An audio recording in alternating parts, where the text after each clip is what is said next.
All right. Well, what's up, guys? Yeah, it's me. I was unable to make it into class due to some life circumstances, as it were. But I'm trying to do my final project via the intranet and such. So first I started with a drawing, and in my head it was really good, and then it kind of sucked ass. So I trashed it. But that being said, I started with a new project. So I made a little brochure, a little pamphlet, as it were, about the prison system, which is what I did a lot of my research on. I was looking at pretty much prevention methods for teens of incarceration and kind of re-entry into society, things like that. But I learned a lot just about the American prison system as a whole.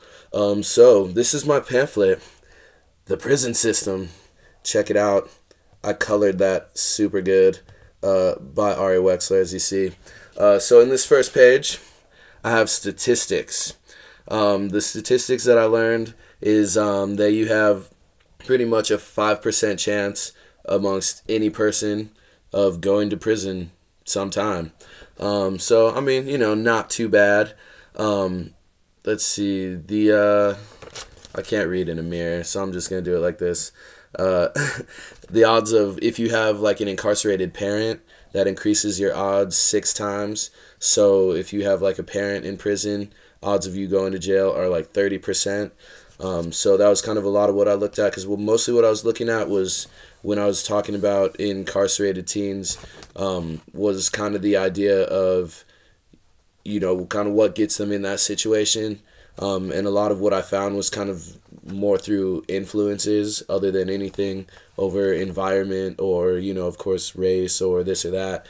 So a lot of it just kind of came down to the influences. Obviously, if your parents are in jail, you're kind of lacking a couple of key influences in your life that could be swaying you in another direction. So that was one thing I also learned. Typically, of course, yeah, crime rates are higher in lower income levels, and that's probably just a factor of, people having to do what they have to do to get by and not really either not having another way or not knowing that they do. So over the past 3 decades, I learned that the incarceration rate has risen 464%, while the crime rate has dropped about 3%.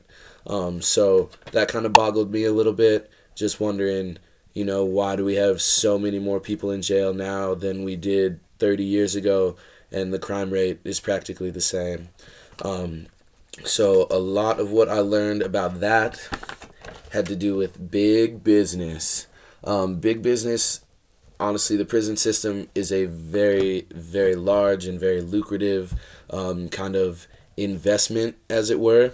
There's one company called the Corrections Corporation of America, which is the largest privatized prison company in America. In 2011, they recorded about $1.7 billion in revenue. So, yeah, that's a lot of money. The second biggest company, which is called Geo Group Incorporated, they ended up recording about $1.6 billion in revenue. So, I mean, the private prison system has kind of come into effect because obviously locally run prisons, federally, state, all that good stuff, are at capacity. They said that kind of when the private prison idea was introduced, a lot of state and federally run prisons were at about 140% capacity. So obviously, yeah, there was a need to build more prisons. What do you know?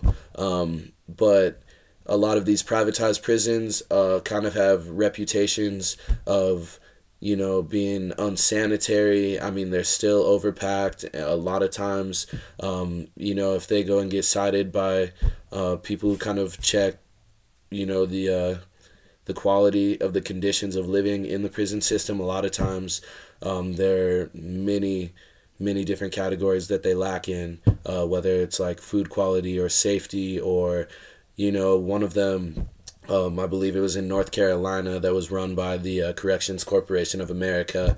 A lot of the employees, when they were asked, what will you do if there's a fire? You know, none of them had a single idea of what they would do if there's a fire, of how to get inmates out safely, how to get themselves out.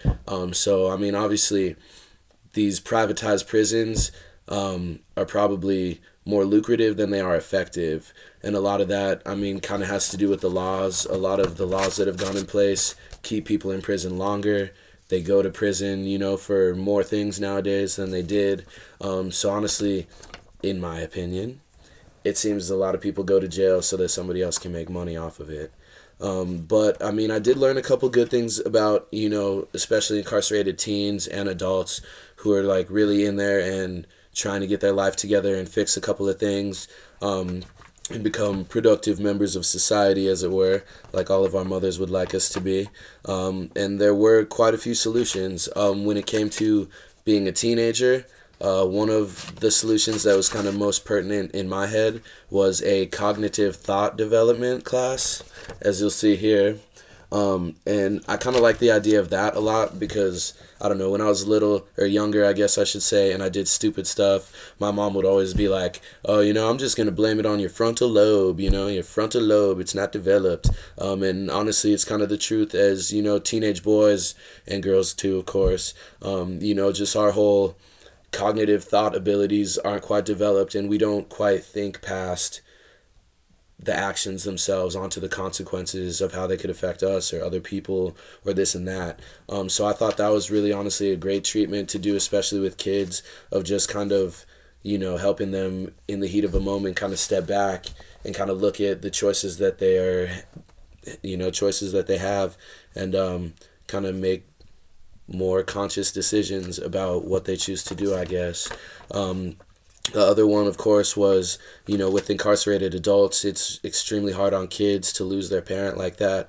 So a lot of prisons have been making, you know, much more compatible programs to where the kids are absolutely safe in the jail when they're visiting their parents, and that they can do a lot of extremely, like, family building, strengthening kind of exercises where they can kind of regain that trust.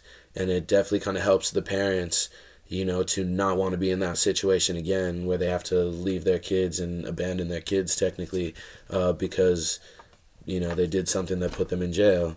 Other than that, I mean, of course, there was job training and, you know, helping them to get accredited in, you know, certain things so that maybe when they do get out, they have a chance. And there's a lot of programs that do help people, like with felonies. A lot of people don't like hiring somebody that's a felon, but there are a lot of programs that help felons get jobs.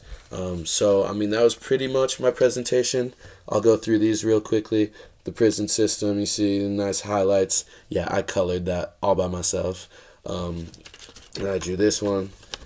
I don't know if you can see it. This guy behind bars, he's definitely not happy. And then, yeah, here's some of the solutions, keys to success, some of the facts about the big business that I learned, and some of these statistics as well. So I hope you guys liked my presentation. I miss you.